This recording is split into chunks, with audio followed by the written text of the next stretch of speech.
Hey, it's JJ Virgin, and welcome to the JJ Virgin Lifestyle Show, where I talk nutrition, exercise, mindset, and lifestyle with some of the coolest people in the world. Plus, I give you tips that you can put into fast action to up-level your health so you can go out there and live that big life you're meant to live. And today's show is super fun because I'm bringing in my co-star from the TLC show, Freaky Eaters. He's a psychologist from the show when I was on there as a nutrition and fitness expert. And he is going to talk about brain fog. He's got a great book, The Brain Fog Fix. It's also a public television special. And we had, honestly, so much fun on this show. If you haven't had a chance to watch it, they occasionally do some reruns of it. And we tackled people who were addicted to, basically, it's kind of like Hoarders meets My Strangest Addiction. And so you had people who would only eat one type of food rather than anything else. And it was getting in the way of their whole life, their relationships, their career, obviously their health. And, you know, the key things people were addicted to, I always say that, and I never saw anyone addicted to salmon or broccoli. It was like French fries, pizza, couple people were raw meat, and we had one gal who was addicted to tartar sauce, another gal who was addicted to cornstarch, crazy stuff. So we spent a lot of time together. He's one of my favorite people, and I'm super excited to share him with you today and his topic because it is affecting all of us, as you're going to hear in a second. But before I bring him on, let me tell you a little bit about him. So he's got the Brain Fog Fix, and he is a therapist, a psychotherapist.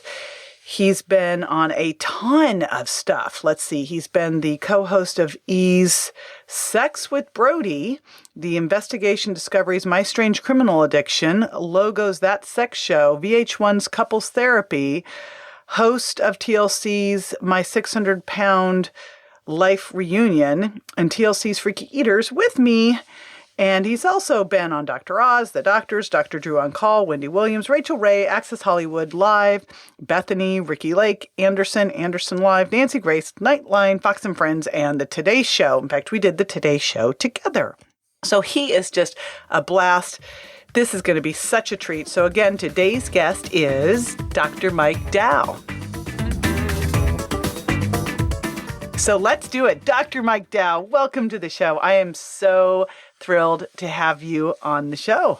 I'm so happy to be here, my friend JJ Virgin. I know. It's been too long. Gosh, I had to schedule a podcast in order to talk to you. Crazy. We're both busy these days. I know. Let's dive into this whole idea of brain fog. Now, before we dive into some of the things that you can do to fix it, first thing I want to know is I want you to really explain what, besides the obvious of what we think it is, how do you define brain fog? Yeah, so what's really interesting, I think the best definition is when people just don't feel like themselves. So they sort of detect, they can kind of notice that lack of sharpness, that fogginess, that, sometimes it's a little bit of minor depression, minor anxiety, minor forgetfulness, but that the condition doesn't really fall neatly into one diagnosis or another. So it's not really generalized anxiety disorder. It's not really major depression. It's not dementia, ... yet. But it's just, a combination of a little bit of all of those things, which I believe is because of our lifestyle and all of the things that we do primarily as Americans, from the way we eat, sleep, live, love, that are really setting our brains up for all of this fogginess. And how common do you think it is to feel a little off, feel a little foggy? I would say most people. So, I would, in terms of, at least in this country. So we know that anytime as it's something that you know very, very well, whenever you are something that you are, internationally known for, is that blood sugar spike. So, I don't think people are all that surprised. I think they need to know how to do that. But looking at all the people who are struggling with their weight, eating too many processed carbohydrates, too much sugar, spiking that blood sugar too often, which is, by the way, most of America is struggling with their weight. We now know that drastically increases your risk for brain fog, dementia, cognitive decline, depression. And we also know, it's also interesting that it's become so common that the American Psychiatric Association had to create a new diagnosis to sort of capture all of the mild forms of brain fog that called mild neurocognitive disorder that don't yet meet the diagnostic criteria for dementia. So isn't it so interesting that what you do that's and crazy. isn't that crazy? It's crazy. Yeah. I can think of two such big examples with one of my sons who suffers from bipolar disorder. So he's even more sensitive to things. And if his blood sugar, if he had unstable blood sugar, and sometimes when he was off with his dad and going off to school, he wouldn't have quite the best breakfast, his blood sugar would crash and bam, I'd get a call from the school. It was like, great. There we are. Total trigger. I mean, it was the number one trigger for him because when you're younger, bipolar's rapid cycling.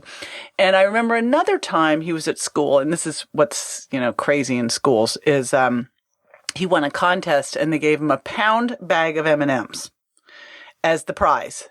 And I'm like, you handed a fifth grader a pound bag of M&Ms. Wow. And thought, you know what? Actually, he wasn't even in fifth grade. He was in second grade at the time, and thought that he could handle that, right? So, and then another one they called to come get him.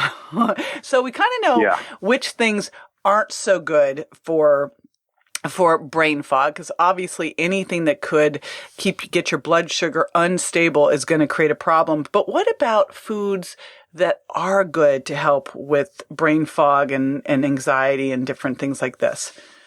Yeah, so I have a couple that I love. Maybe I'll just talk about sort of my top three. So what's really interesting is if you combine, I have a recipe in the Brain Fog Fix, and it's really simple. It costs you about a penny a day. It's called my wellness shot. And you just put a half teaspoon of turmeric, a half teaspoon of black pepper in an ounce of water. And we know in studies from rural India that that because they have this a couple times a day in their curry, this mixture of the turmeric and the black pepper, they have 90% less Alzheimer's disease in their seniors compared to our seniors here.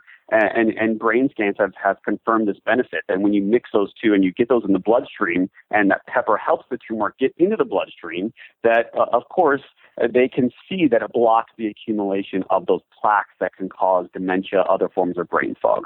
Now, if we're talking about anxiety and depression, I have a list of the omega-3 superfoods in my book. And, what's also really surprising, JJ, is that, there is this, everyone talks about wild seafood, and that's primarily true. But I think a lot of people were surprised that this list from Harvard actually does contain a few fish that are farm raised. For example, rainbow trout has very high levels of omega-3s that can prevent anxiety, depression, dementia, other forms of brain fog.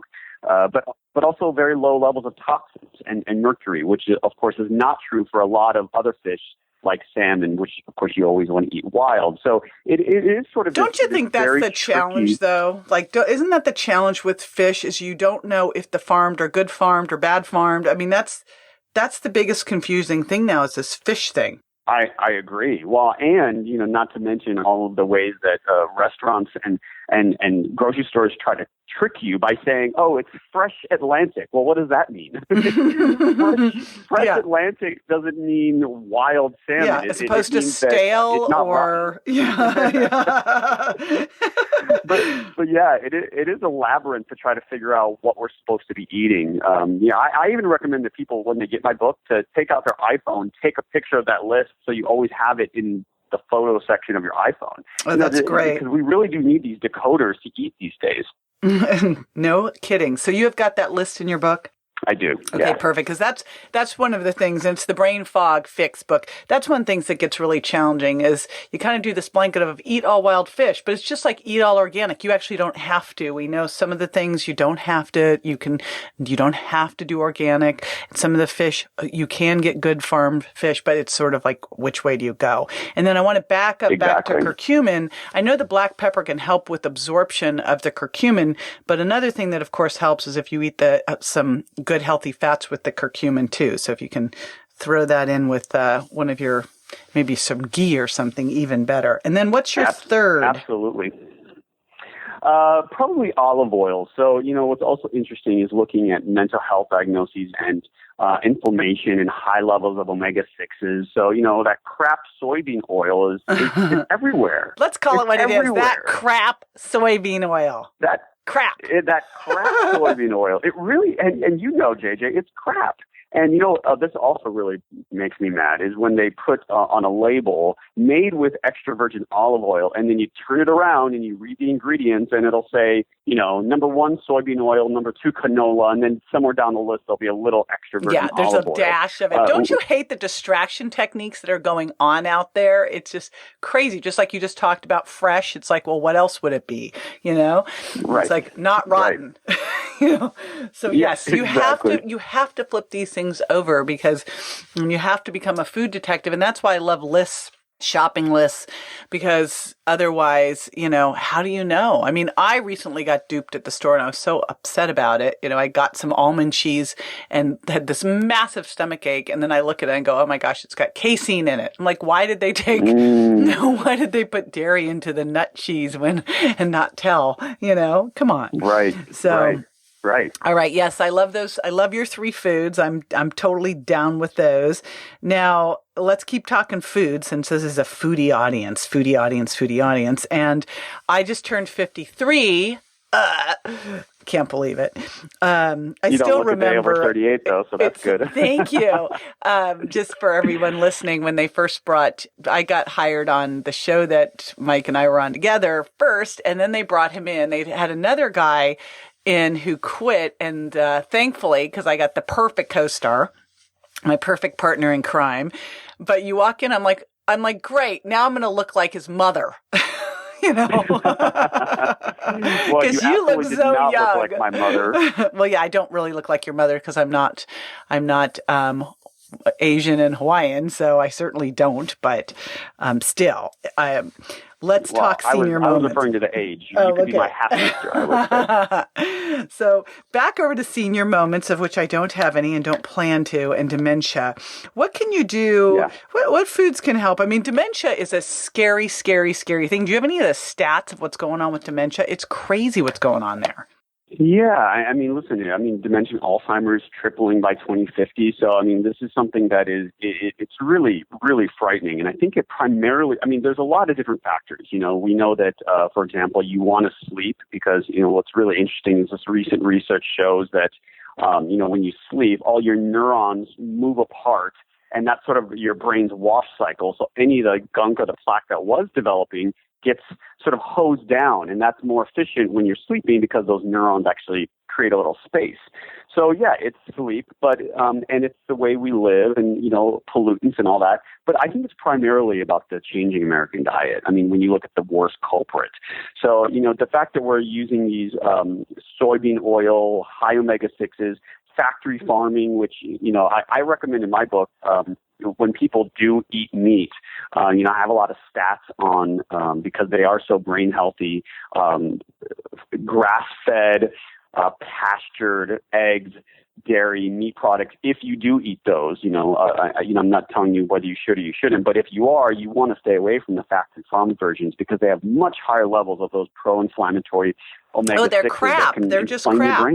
We're calling everything crap today. They really are. So they're crappy, just like the soybean oil. Yes, it's, there was an interesting stat too, just on blood sugar balance. And if you have elevated blood sugar, if like looking at your hemoglobin A1C, your blood sugar is averaging around 90, your risk of dementia goes up significantly. So food is so protective here. And I love that you brought up sleep, because sleep is such a biggie that I'm always harping on people about. Like if I had to pick one thing outside of food, it would be definitely sleep. And now what about other things just in general to help you keep brain fog free besides changing your diet and besides the sleep? What else? Yeah, so I have some psychological and even some spiritual practices that have been proven to really help. So, there's this meditation that I have in my book that the Alzheimer's Association recommends because we see that this particular meditation can improve memory. There's also I have this memory game. So there's all these memory games, and you could play crossword puzzles and do the word search and all that. And all that's great because anything you're doing that's going to keep your brain active is going to help a little. But probably the best memory game, which has even been shown to help 80-year-olds improve their memories when they've already shown some decline in memory, is called the N-back. And I have a version of it in my book. Another really simple way to play the N-back, that childhood game concentration is actually a version of the N-back. So if you take a deck of cards and you put, take all the, you can play with a deck of cards and take out all the numbers, or take the suits, take the jacks, queens, and kings and aces, put them face down and look for pairs, or look for threes or fours of that, just like you did when you played that game as a child, because that is going to help to keep your brain sharp, because it's targeting your working memory. Now, your working memory tends to decline as we get older, versus, for example, crystallized intelligence, which is, facts that you're going to memorize for Trivial Pursuit. That tends to be fine as we get older, but the working memory tends to go.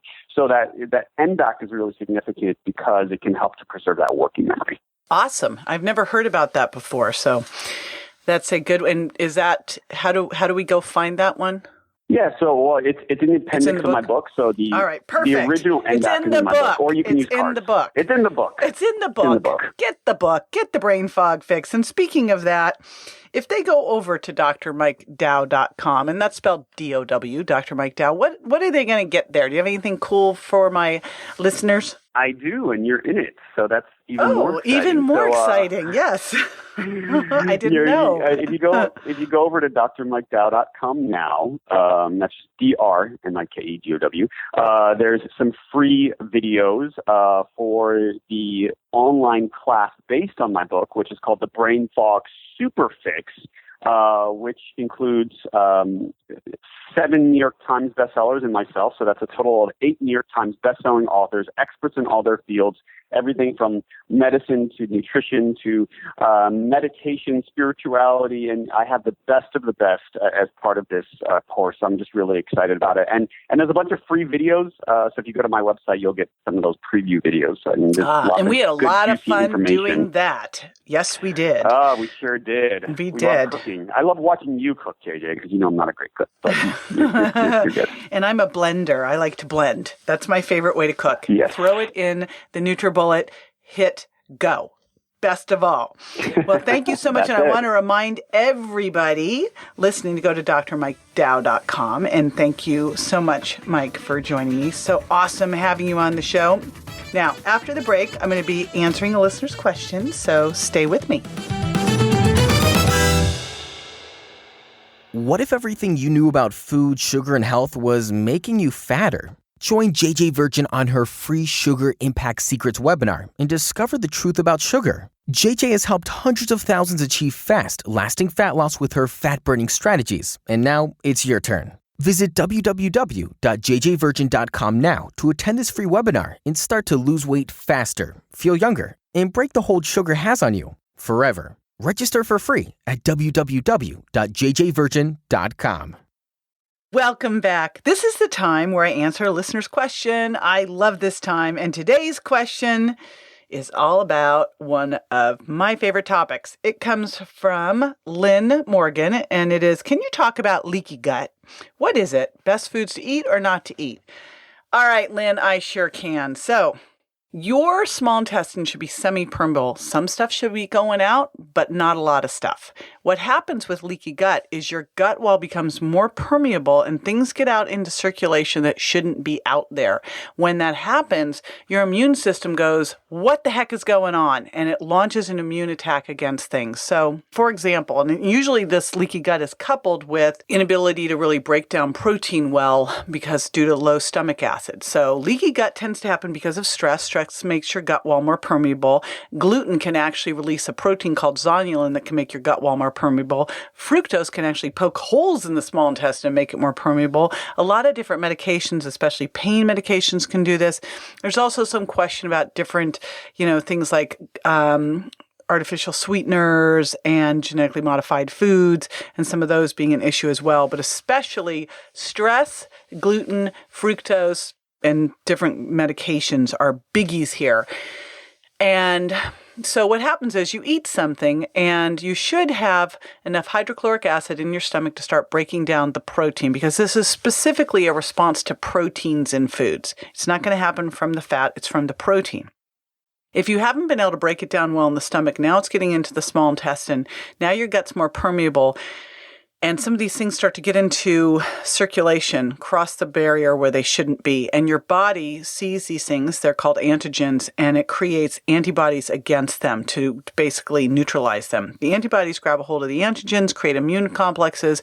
And if this was just happening a little bit here and there, occasionally, you've got macrophages, little Pac-Men, that eat them up and get rid of them. But if we're eating the same foods all the time, and there's certain foods that seem to be triggers for this classically. You can do something called an IgG test and you can see them. And what I saw over and over again was that eggs and dairy, and then gluten's actually a different test. In this test, I saw wheat, gluten's different. But for this, I'm going to say gluten, soy, peanuts, corn tended to show up over and over and over again. And I think probably a lot of that is because they're ubiquitous in our diet. You look at the processed food diet, the standard American diet, gluten, corn, soy, corn, eggs, peanuts are in everything. And so that's a big part of the problem is you have that response over and over, and it just takes a little bit. And then your body can't get rid of those immune complexes because there's always some around. The worst part about this is as you create these immune complexes and you create these antibodies, when you don't eat the food, the antibodies are sitting there and wait for it, and they make you crave the very food that is hurting you. It's like a catch-22. So what do? This is what actually the Virgin Diet's all written about, is you pull out the most common offending foods, those plus sugar, of course, because sugar is really disruptive to the gut microbiome, which you need to stay healthy to be able to absorb your nutrients well and keep that gut, that small intestine, the gut protective barrier good and strong. And of course, artificial sweeteners are out altogether. So you need to do that, but then also eat a lot of healing foods. Healing foods are specifically clean fish protein. Wild fish is really big here. That's why I wanted to bring this up after this great interview with Dr. Mike Dow. Healthy fats, because they reduce inflammation. So dehydrated nuts and seeds, and especially chia and freshly ground flaxseed meal. Freshly ground flaxseed meal is really good here because it's very gut healing, mucilaginous. Apples can be great here because the pectins help heal the gut as well. And then using a bright array of non-starchy vegetables, because all of those phytonutrients, the nutrients in the plants, help reduce inflammation because of the antioxidants. So those are some of my favorite healing foods. But the big thing here you want to do is pull out the offending foods and then swap in some of these foods. And then one of the other things I love to help heal the gut is I use glutamine powder, but I also use a blend. It's actually called my Leaky Gut Support, of a variety of different products, including cat's claw, marshmallow, and N-acetylglucosamine that can help heal your gut and reduce the inflammation. And I find that works really well to be on that for 1 to 3 months as you're going through the healing process. So that is my recommendation. Now, if you'd like to submit a question, just go to jjvirgin.com/ask, and you can leave a voicemail for me. I can't wait to hear from you. And one more way I'd love to hear from you, I would so appreciate it if you could jump on Stitcher or iTunes and leave a review for me. It helps out a bunch. And another thing that helps out a bunch is when you subscribe and share it with the show with your friends. That makes me be able to keep going with the show, so I hugely appreciate it. This is JJ Virgin signing off and reminding you that you are worthy. Dare to live a life that matters.